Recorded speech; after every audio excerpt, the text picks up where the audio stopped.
Think is going to happen to the Republican Party? You sounded concerned then, and you always have been concerned about certain aspects of your party.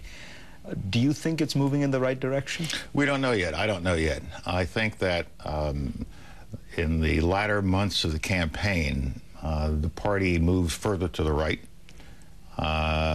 Governor Palin, to some extent, pushed the party more to the right.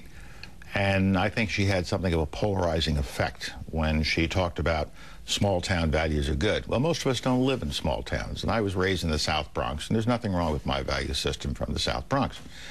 And when they came to Virginia and said, you know, the southern part of Virginia is good, but the northern part of Virginia is bad. The only problem with that is there are more votes in the northern part of Virginia than there are in the southern part of Virginia. So that doesn't work. But it was that attempt on the part of the party to use polarization for political advantage that I think backfired. And I think the party has to take a hard look at itself. There's nothing wrong with being conservative. There's nothing wrong with having socially conservative views. I don't object to that. But if the party wants to have a future in this country, it has to face some realities. In another 20 years, the majority in this country will be the minority. There was an article recently in the New York Times saying that most of our urban cities now have a minority majority as its population. And the Republican Party has to begin appealing to Hispanics, to blacks, to Asians, because that's who we have lost to a large extent in recent elections. And you can't appeal to them just by saying, you know, Horatio Alger, pull up yourself, you know, pull up by your bootstraps and no more welfare and all these sorts of loaded statements.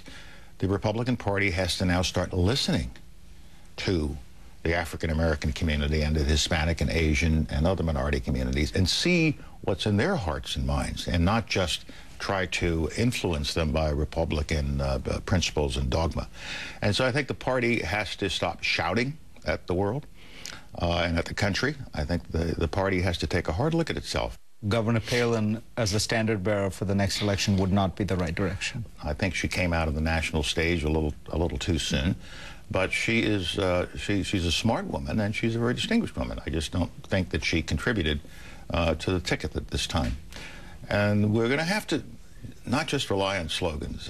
You know, Joe the plumber and they're socialist, and that kind of labeling, which shifted almost every day, was not an effective response to what Senator Obama was doing in showing some consistent set of views with respect to how to deal with the economic issue. And that, I think, hurt Senator McCain. And I hope the party will not only analyze the problems we have with minorities, but take a look at how Senator Obama ran that campaign and the kinds of things that work.